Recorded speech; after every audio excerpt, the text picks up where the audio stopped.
नमस्कार साथियों, स्वागत है आपका अपने YouTube चैनल नॉलेज अड्डा 1.0 में। साथियों, आज की वीडियो में हम लोग हल करेंगे भारत की राज्य व्यवस्था। भारत की राज्य व्यवस्था से महत्वपूर्ण 45 प्रश्न जो कि पिछली कई परीक्षाओं में पूछा जा चुका है।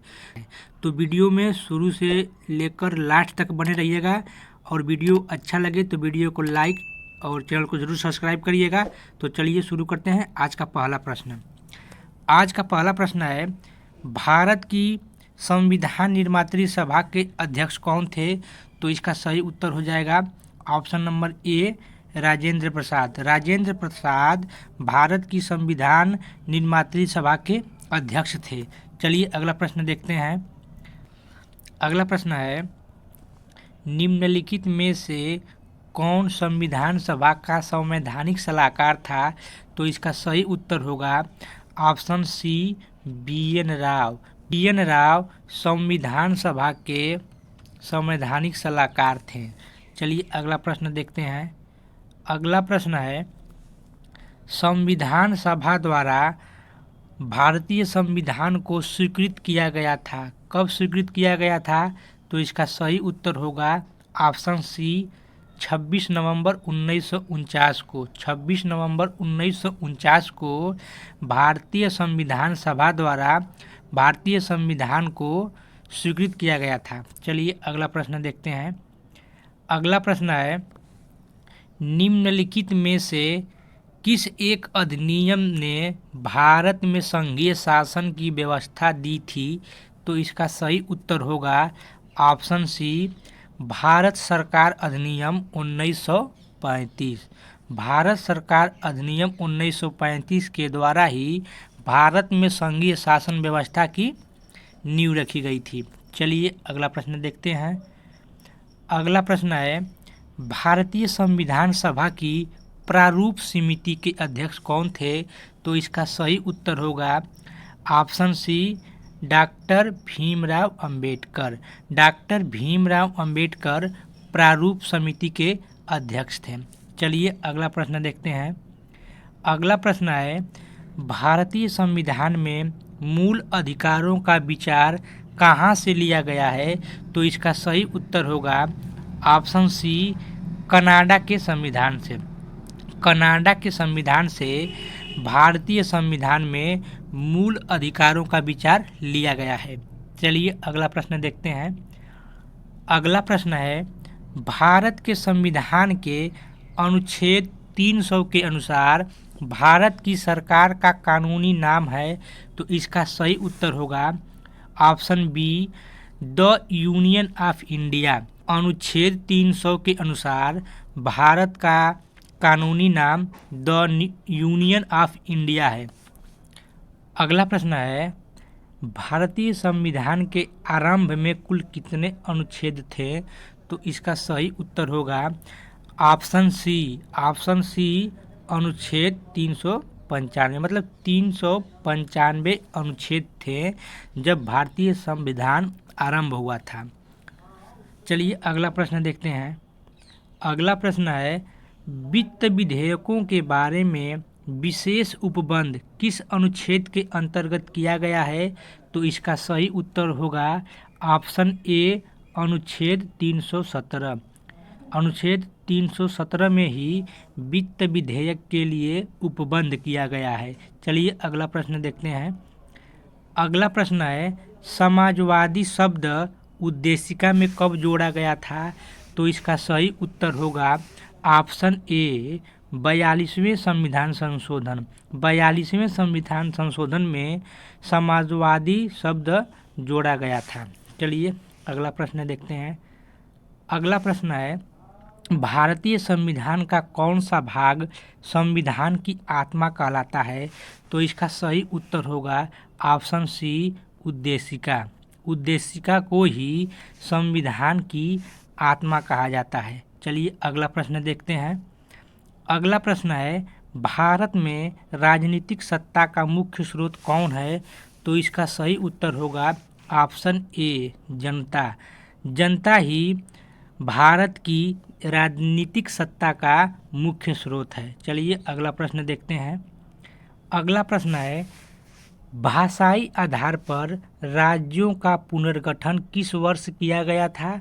तो इसका सही उत्तर होगा ऑप्शन सी 1956। 1956 में ही पहली बार राज्यों का पुनर्गठन हुआ था, जो कि भाषा के आधार पर हुआ था। चलिए अगला प्रश्न देखते हैं। अगला प्रश्न है, एक राज्य को संघ में सम्मिलित करने अथवा नए राज्यों की स्थापना करने की कार्यपालिका शक्ति निम्नलिखित में से किसे प्राप्त है?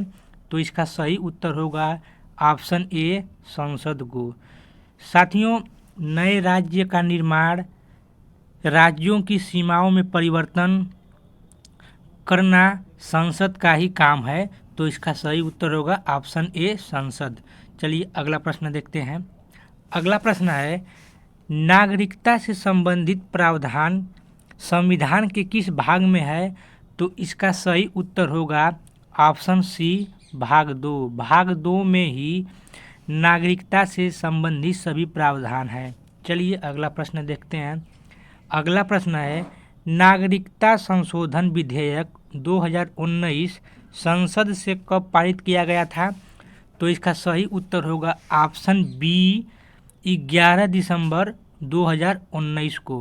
11 दिसंबर 2019 को ही नागरिकता संशोधन विधेयक 2019 पारित किया गया था। चलिए अगला प्रश्न देखते हैं। अगला प्रश्न है, भारत के संविधान के अंतर्गत कौन सा अनुच्छेद कारखानों में बालकों के नियोजन का प्रतिषेध करता है? तो इसका सही उत्तर होगा ऑप्शन डी अनुच्छेद 24। साथियों, जो 14 वर्ष से कम उम्र के बच्चे हैं उनको कारखानों या अन्य किसी जगहों पर काम करने से प्रतिषेध करता है अनुच्छेद 14। चलिए अगला प्रश्न देखते हैं। अगला प्रश्न है, निम्नलिखित में से कौन सा एक राज्य का नीति निर्देशक सिद्धांत संविधान में बाद में जोड़ा गया था? तो इसका सही उत्तर होगा ऑप्शन सी मुफ्त कानूनी सलाह। चलिए अगला प्रश्न देखते हैं।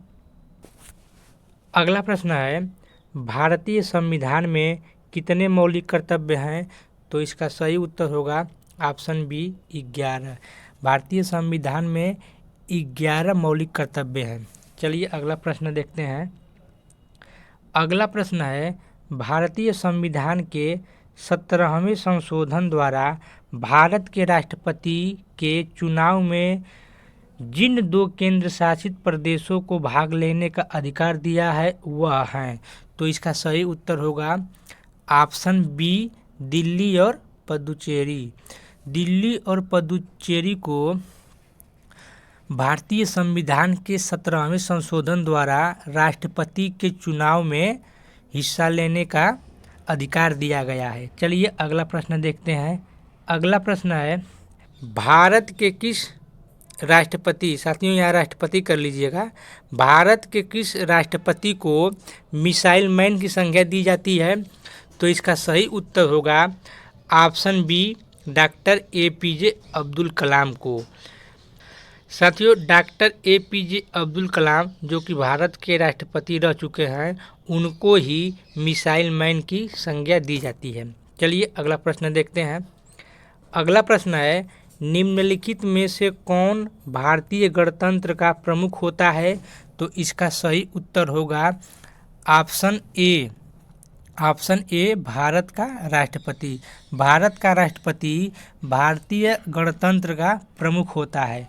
चलिए अगला प्रश्न देखते हैं। अगला प्रश्न है, भाषाई आधार पर भारत में सर्वप्रथम किस राज्य का गठन किया गया था? तो इसका सही उत्तर होगा ऑप्शन डी आंध्र प्रदेश। आंध्र प्रदेश का गठन सर्वप्रथम भाषाई आधार पर हुआ था। चलिए अगला प्रश्न देखते हैं। अगला प्रश्न है, निम्नलिखित में से कौन से भारतीय राष्ट्रपति लोकसभा अध्यक्ष भी रह चुके हैं?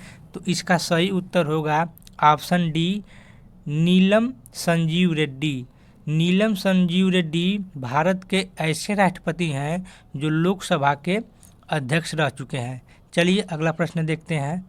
अगला प्रश्न है, यदि किसी समय राष्ट्रपति एवं उपराष्ट्रपति दोनों का पद रिक्त हो जाए तब राष्ट्रपति का कार्य कौन करेगा? तो इसका सही उत्तर होगा ऑप्शन सी, भारत के प्रधान न्यायाधीश। जब राष्ट्रपति एवं उपराष्ट्रपति दोनों का पद रिक्त होता है तब भारत के प्रधान न्यायाधीश राष्ट्रपति का कार्य देखते हैं। चलिए अगला प्रश्न देखते हैं। अगला प्रश्न है, निम्नलिखित में से किसे भारत का प्रथम विधि अधिकारी कहा जाता है? तो इसका सही उत्तर होगा ऑप्शन सी, महान्यायवादी को। महान्यायवादी को भारत सरकार का प्रथम विधि अधिकारी कहा जाता है। चलिए अगला प्रश्न देखते हैं। अगला प्रश्न है, लोकसभा के प्रथम अध्यक्ष कौन थे? तो इसका सही उत्तर होगा ऑप्शन ए, मावलंकर। इनका पूरा नाम है गणेश वासुदेव मावलंकर। चलिए अगला प्रश्न देखते हैं। अगला प्रश्न है, राज्यसभा के चुनाव के लिए अपेक्षित न्यूनतम आयु कितनी होनी चाहिए? तो इसका सही उत्तर होगा ऑप्शन बी, 30 वर्ष। राज्यसभा के चुनाव के लिए अपेक्षित न्यूनतम आयु 30 वर्ष होनी चाहिए। चलिए अगला प्रश्न देखते हैं। अगला प्रश्न है, संविधान के निम्नलिखित में से किस अनुच्छेद के अंतर्गत संसद के दोनों सदनों की संयुक्त अधिवेशन का प्रावधान है?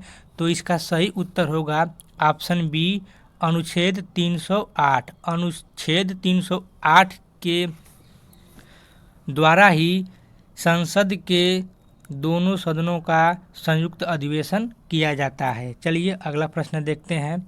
अगला प्रश्न है, भारतीय संविधान के किस अनुच्छेद के अंतर्गत अंतर्राष्ट्रीय समझौते को प्रभावी बनाने हेतु संसद राज्य सूची के विषय पर कानून बना सकती है?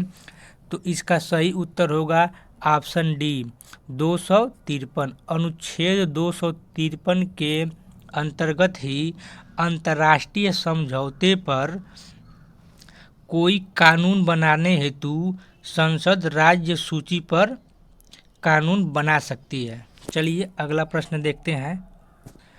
अगला प्रश्न है, राज्यसभा में धन विधेयक प्राप्त होने के कितने दिनों के अंदर लोकसभा को वापस कर दिया जाना चाहिए? तो इसका सही उत्तर होगा ऑप्शन बी, 14 दिनों के अंदर।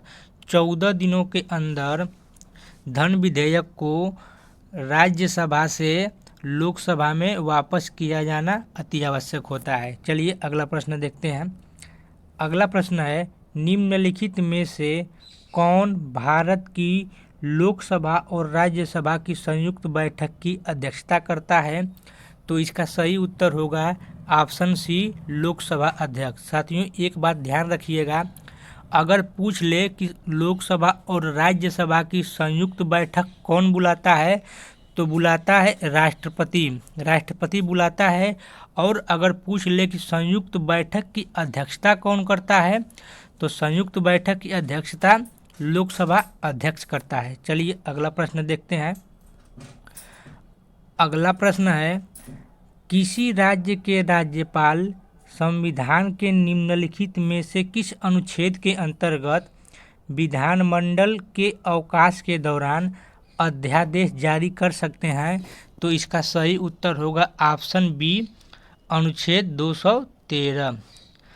अनुच्छेद 213 के द्वारा ही किसी राज्य के राज्यपाल विधानमंडल के अवकाश के दौरान भी अध्यादेश जारी कर सकते हैं। तो चलिए अगला प्रश्न देखते हैं। अगला प्रश्न है, भारतीय संविधान के किस अनुच्छेद में केंद्र शासित प्रदेशों के लिए उच्चतम न्यायालय का प्रावधान है? तो इसका सही उत्तर होगा ऑप्शन बी, अनुच्छेद 241। अनुच्छेद 241 के द्वारा ही केंद्र शासित प्रदेशों के लिए उच्चतम न्यायालय का प्रावधान किया गया है। चलिए अगला प्रश्न देखते हैं। अगला प्रश्न है, वे विषय जिस पर केंद्र व राज्य दोनों कानून बना सकती है उल्लिखित है? तो इसका सही उत्तर होगा ऑप्शन सी, समवर्ती सूची। समवर्ती सूची ऐसी सूची है जिसमें केंद्र और राज्य दोनों कानून बना सकते हैं।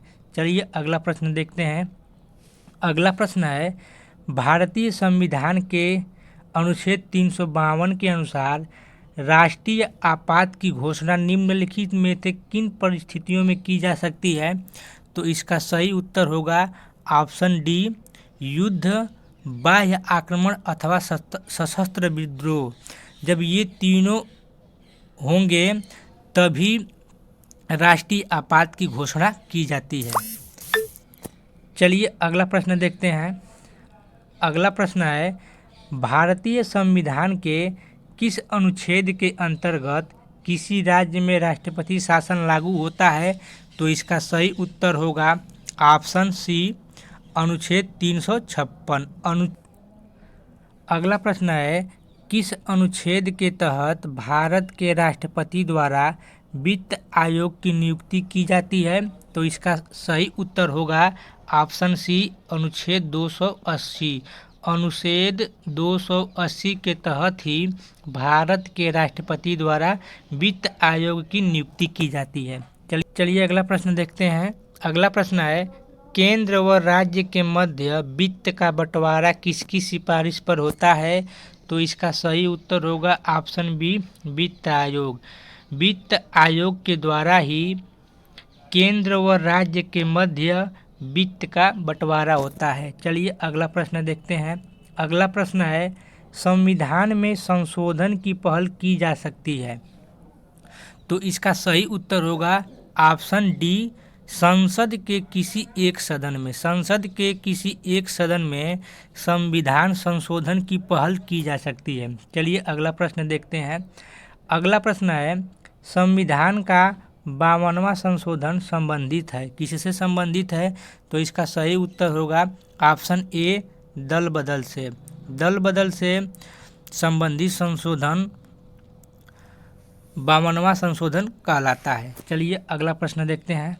अगला प्रश्न है, राष्ट्रीय विकास परिषद का गठन हुआ था? तो इसका सही उत्तर होगा ऑप्शन बी, 1952। 1952 में राष्ट्रीय विकास परिषद का गठन हुआ था। चलिए अगला प्रश्न देखते हैं। अगला प्रश्न है, दक्षिण एशियाई क्षेत्र के लिए भारत का 6 सूत्रीय प्रस्ताव भारत के किस प्रधानमंत्री द्वारा प्रस्तुत किया गया था? तो इसका सही उत्तर होगा ऑप्शन बी, अटल बिहारी वाजपेयी। अटल बिहारी वाजपेयी के द्वारा दक्षिण एशियाई क्षेत्र के लिए भारत का 6 सूत्रीय प्रस्ताव प्रस्तुत किया गया था। साथियों अगला प्रश्न आपके लिए है। इस प्रश्न का उत्तर आप लोगों को कमेंट करना है। प्रश्न है, जिबूती आचार संहिता संबंधित है। जिबूती आचार संहिता किससे संबंधित है? इस प्रश्न का उत्तर आप लोग कमेंट करिएगा। और वीडियो अच्छा लगा हो तो वीडियो को लाइक, शेयर और चैनल को ज़रूर सब्सक्राइब करें। फिर मिलते हैं अगले वीडियो में अगले टॉपिक के साथ। तब तक के लिए नमस्कार। जय हिंद साथियों।